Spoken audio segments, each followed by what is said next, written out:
Hey everybody, welcome to TIW Podcast. I'm Eric, and today I watched Survivor Season 40, Winners at War, Episode 12. Spoilers away if you haven't seen this episode yet and don't want to find out what happens, then stop listening and go watch the episode. Alright, so this episode was great. I loved it. It was insanity. It wasn't like the great gameplay like last week, but it was still like really interesting. I liked it a lot, and I'm really happy with who is still around. I'm not upset at all with who was voted off. But starting at the beginning, Jeremy is so annoyed with Ben because Ben refuses to talk to him because Ben feels totally betrayed because he was not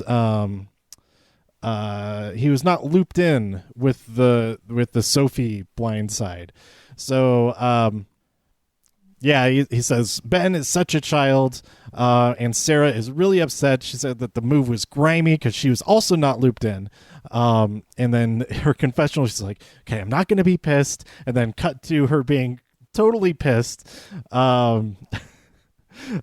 She and Tony go off to talk away from camp, but like everybody can hear everything because they're like yelling at each other, and that's really, really funny. And then the next day they're like totally fine, well, mostly fine, kind of fine, and it's interesting. That the whole dynamic between these two I like a lot, and I'm so happy that both of them are on this season because when they're getting along, they're really funny, and when they're not getting along, they're really funny, and I just enjoy it a lot. But anyway, Tony wants to win back Ben, so he tells him about his idol that he found, and then while he's telling him that, he gets pooped on by a bird or a bat or something. He's like, what bird is in the nighttime? When Ben is like, oh, it was a bird. The next morning, he climbs up into the tree by the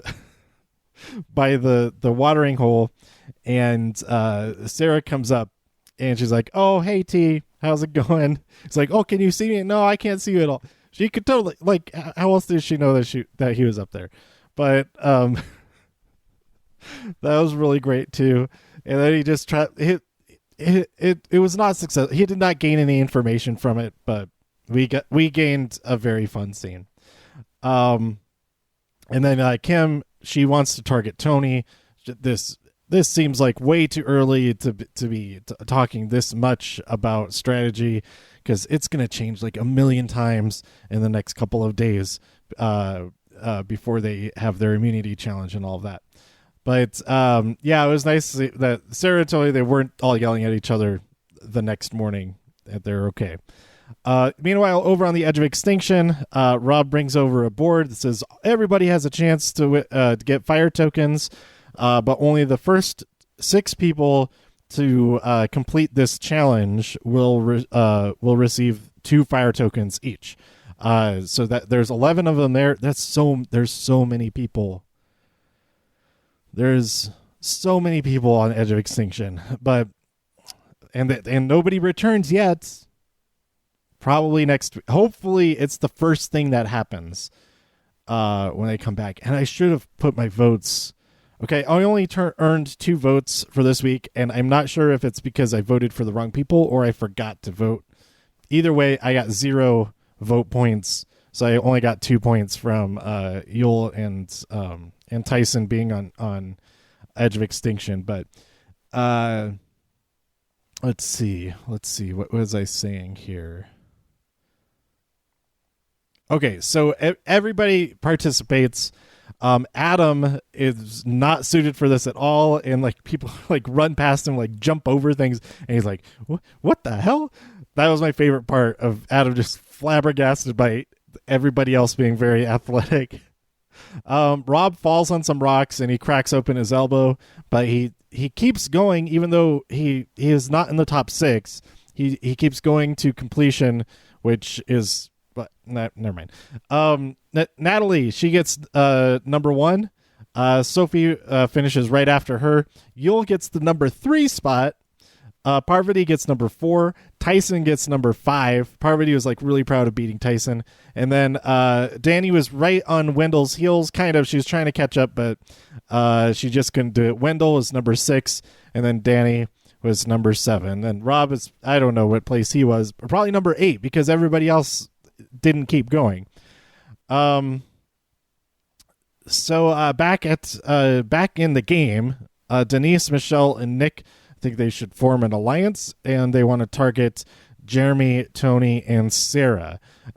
Meanwhile, everybody's going on an idol hunt, but Tony and Ben are like searching together at one point, and while they're just walking and talking, Ben finds an idol in a tree, and he tries to like hide it right away. I think it was just like automatic. Like he wasn't even thinking about it. That's just like his instinct was to do that. But even though Tony was right there, and I was like, "What are you doing? I saw it. I'm standing right next to you. You're trying to hide it from me." So that was really funny. But so Ben and Tony, they know about each other's idols. They have the only 2 idols in play right now. But the only other advantage that's in play right now is potentially Michelle's 50-50 coin, and that does come into play. Yes, it does. It's talked about. It trades hands, etc. We'll get to that in a minute. But the immunity challenge, they have an endurance challenge. Jeff talks about. I forgot to write down how long it took. How long this actually lasted. It was probably less than an hour. But the first time they did it was 6 hours. The second time they did it, they added the platform that they're standing on. So they have to hold their hand above their head. And then if their hand drops or moves too much, then it causes a bucket that's above them to dump on them. And I love these challenges. I love all the endurance challenges. But this time they also made it so you can't use your other arm to support your arm that's being held up. So in theory, this should have gone a lot quicker, and I think it did. But also, after a certain point, Jeff offered food, and it was immunity for a man and an immunity for a woman. So there's only 8 people left in the game. That's a quarter of them are immune, with 8 people left in the game. It's kind of a lot, but hey, it led to some really bad decisions by people. So Jeremy was the first one out. Ben accidentally touched a structure as he was catching his balance. He was honest about it. And after a little bit of prodding, Jeff was like, hey, did you touch the structure? And I was like, yeah, I did. I'm out. Sarah was out third. And then after that, peanut butter and cookies. After Ben said that he wanted peanut butter and cookies, he was already eliminated. Peanut butter and cookies were brought out. Kim is out. Michelle is out because they both want cookies, which was such a stupid mistake. Because they were both fine. Neither of them were like struggling at that point, I didn't think. So they get to eat some cookies, and it came down to Nick and Tony duking it out, just those two. And at first, Nick said, hey, I'll give you one of the fire tokens if you let me win. And Tony's like, no, I'm going for 3 in a row. And then they reversed it. And then once the cookies came out, Nick was like, I'll give it up for if you'll give me a fire token. And then Tony's like, yeah, sure. And so Nick stepped off, gobbled up some cookies and peanut butter.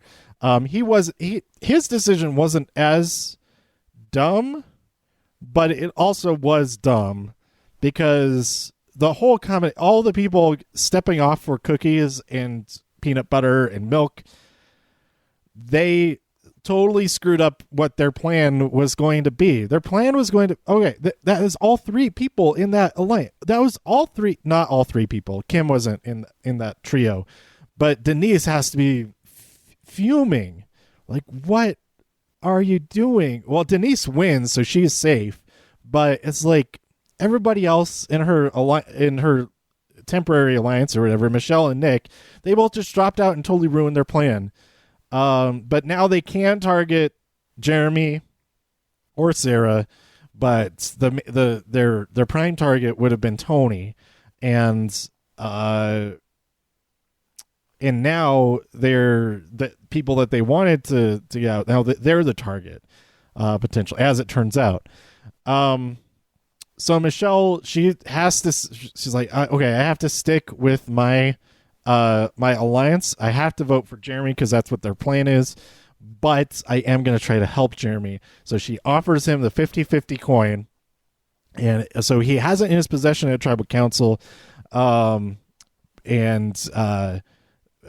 meanwhile, Ben tells Tony that Kim was targeting him before he won. And so he flips it, but not entirely. He tries to get it going before they go to tribal council, but once tribal council happens, that's all the whispers begin. Kim starts it, I think. She was the first one to start whispering, and then Tony's like, okay, well, this is what we're doing. So he gets it going. Chaotic. Nick is like answering a question while everybody else is whispering at each other and all that. But he finally, he somehow he convinces the people that he wanted to flip to flip. Michelle, Denise, and Kim, they vote for Jeremy. Jeremy chooses not to use the 50-50 coin. After Tony is like, did you do what you said you were going to do? Okay. And then he asks, and this is crazy. Nobody has done this before. Like consulted with people after they voted. He asks him how he voted, which is, I don't know how that was allowed. But and then he asks Sarah, how are you feeling? And then he starts to play his idol for Sarah, and then Sarah's like, no, don't do it. It's fine. Don't do it. So he gets who did he get to flip? I'm trying to remember who else is in. So Denise, Michelle. Oh, he got Nick to flip, and he got Ben to flip. I guess because the 3 plus 2, 5 votes for Kim. Kim is blindsided, or maybe she saw it coming. I don't know. There's nothing she could do about it. Once the votes were cast, but. That was super successful by Tony. Boston Rob calls him a boss, which is, I don't think he's ever called anybody that before. And he might have called somebody that last season when he was in the official Spy Shack.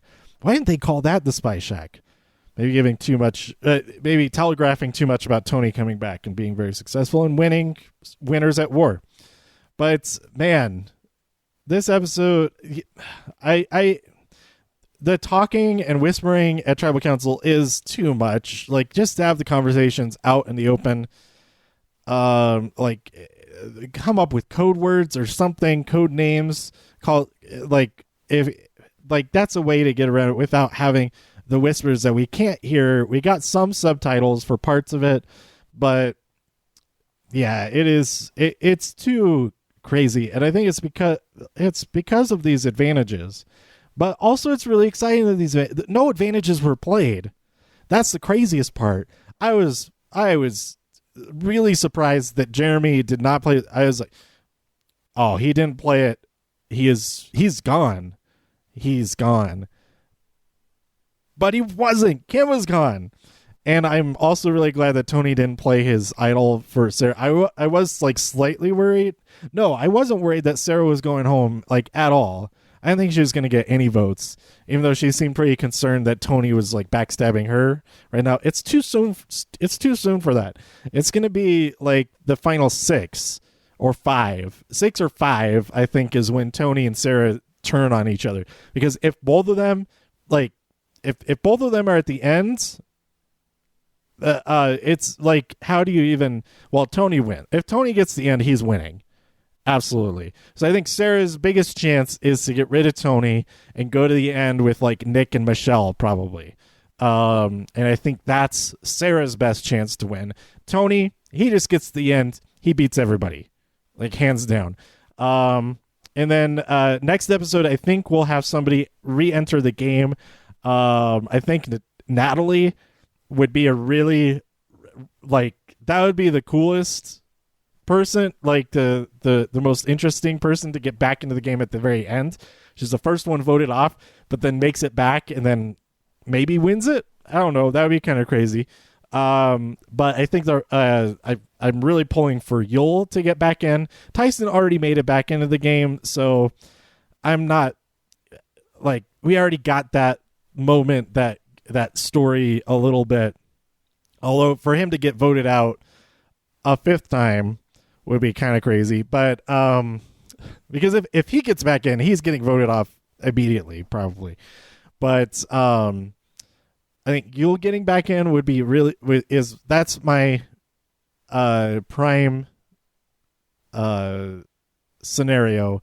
Or of course, if Sarah or Tony get voted off, Tony's not going to get voted off. He's safe for at least one more tribal council because he still has an idol.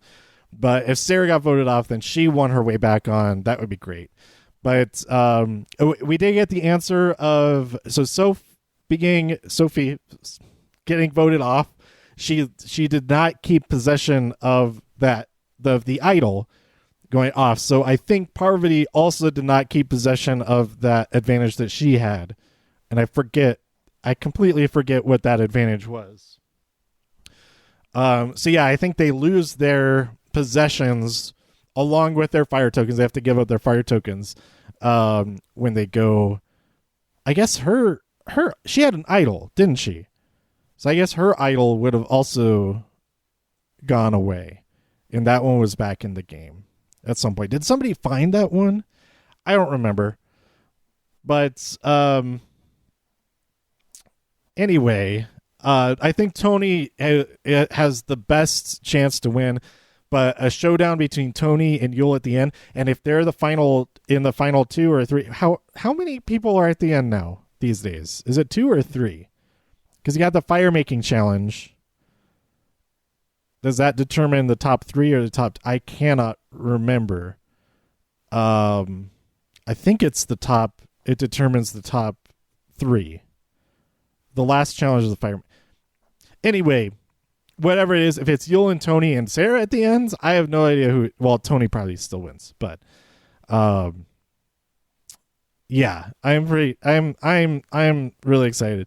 Tony, I think, is at this point, he is the best, maybe best player of all time, better than Boston Rob. Only took him he won on his first time. What am I talking about? It didn't take him any chances to get to the end and win. But the second time he got voted off really early because he was such a big threat. This season, everybody's a big threat, and he also laid low a really long time. He laid low for like 10 episodes. That was really smart until like the final 10, and like half of everybody's eliminated. Then he starts playing a little hard, and then he starts playing really hard. And then it might come back to bite him, but if he can keep this win streak going, man, it's there's no way to stop him. If he keeps winning immunity, then of course there's no way to stop him. But even if he doesn't, he still has an immunity idol, and he's still like, I don't know, and he might even be able to convince people to take him to the end because like everybody hates me because I keep messing up their plans. Nobody's going to vote for me at the end, but everybody's going to vote for him at the end. Of course, I don't think anybody's going to be mad at Tony, but the perception might be that, oh, everybody is going to be mad at me. But there's no way. He hasn't done anything. I don't think he's done anything to be mean to anybody. And like Ben, he wasn't mad at Tony. He was mad at Jeremy. When Tony, like, that's so crazy. Because they both did the same. They both voted Sophie out without Ben knowing, right? I think that's how let me look this up. Winners at War.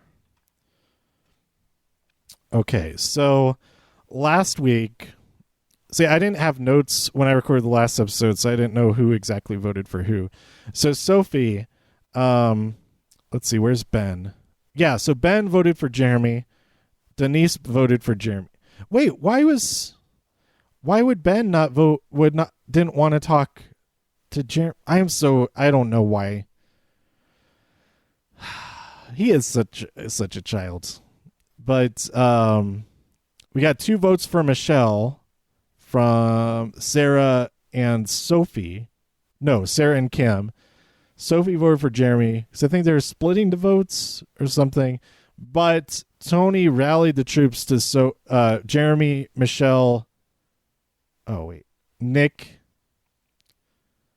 and Tony. They all voted for Sophie. Like, that's so great. It's, man, Tony. What are you doing? It's great, but also crazy. I don't know.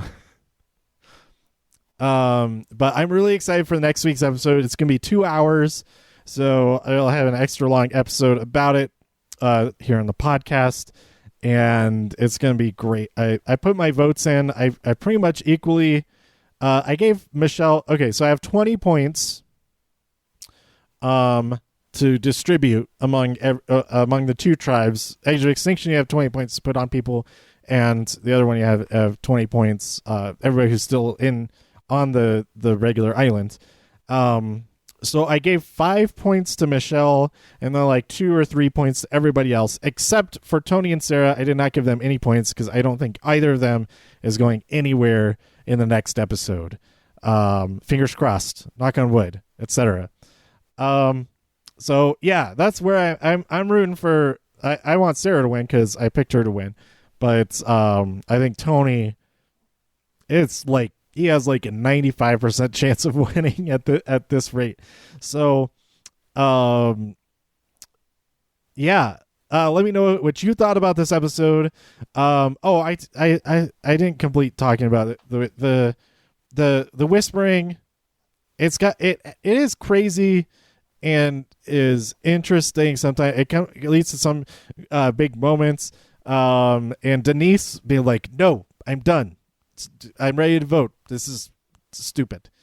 Like that was like kind of a cool moment. But she's so over it. Like when they go to vote. Oh my gosh. But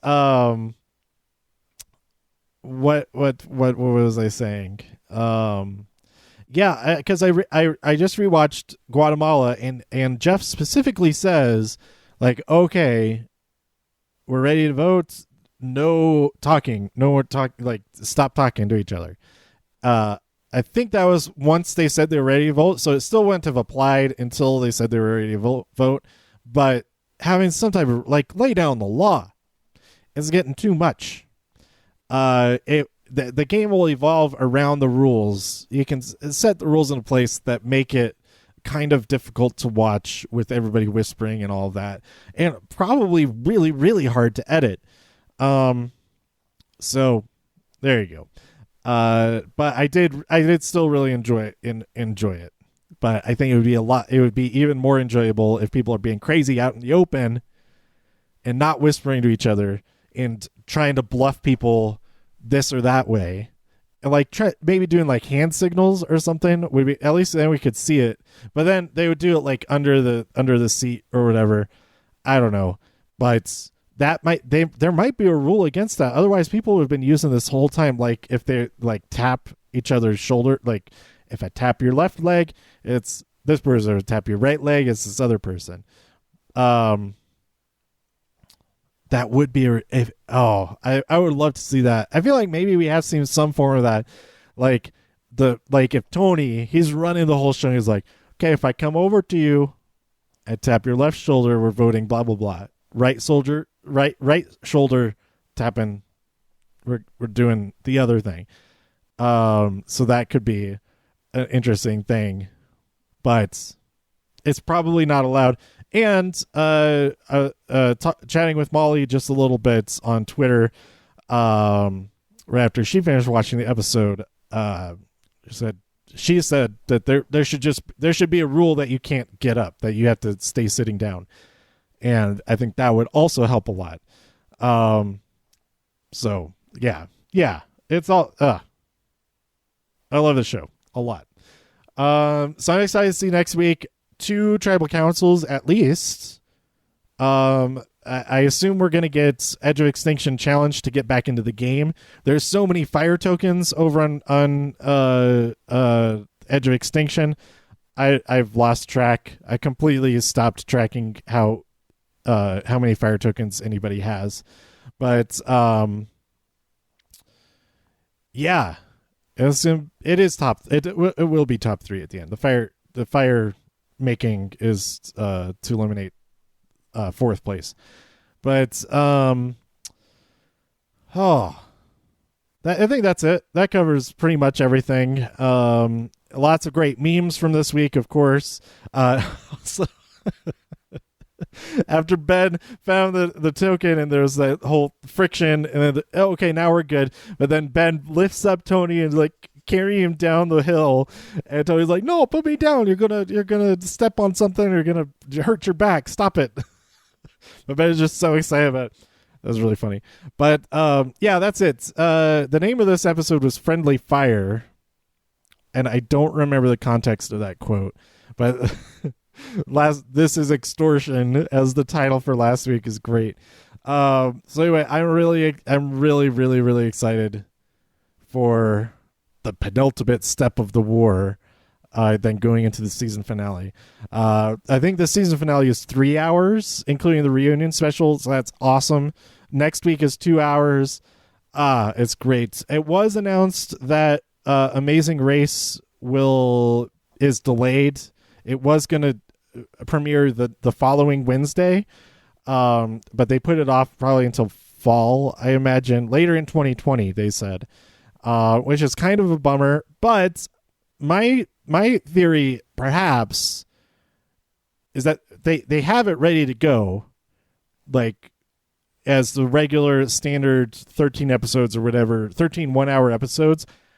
I think it might be not so much, well, it is partially that they want to make sure they have content in the fall, but I also think that maybe, just maybe, they want either more episodes or a few like 2-hour episodes, make the premiere 2 hours, stuff like that, to expand it out a bit more to fill even more time, because they have the content filmed, but not necessarily edited in that manner yet. So that's my theory of a partial reason, and on top of the obvious reason that they want more content, make sure that they have content in the fall, because they're not able to film new stuff right now, especially scripted stuff, and especially not more Amazing Race. So yeah, I think that's the big reason for it, a big reason for it, among many others. So anyway, I'm okay with that, because they have not filmed the next season of Survivor yet, and who knows when they'll be able to do that. So there might not be Survivor in the fall. We'll have to wait until the spring for the next season of Survivor, perhaps. I don't know. We'll find out as they announce more stuff. So that's another thing, is that Amazing Race instead of Survivor in the fall, because they want to have Survivor, on top of not having a lot of the scripted shows. Maybe. I don't know. It was just announced yesterday that it's not going to premiere. Amazing Race is not going to premiere as it did. So that's it for right now. Stay tuned for talking about next week, when next week happens. Let me know what you thought of this episode, who you're rooting for to win, and all of that by tweeting me at TIW Podcast. Go to TIWpodcast.com for more reviews. If you enjoyed this episode or anything else on the site, please share some links with your friends. Subscribe on iTunes, Spotify, Stitcher, YouTube, wherever you like to listen. Stay safe, healthy, and happy out there in all the infinite multiverses, and I'll see you next time here on TIW Podcast. Bye.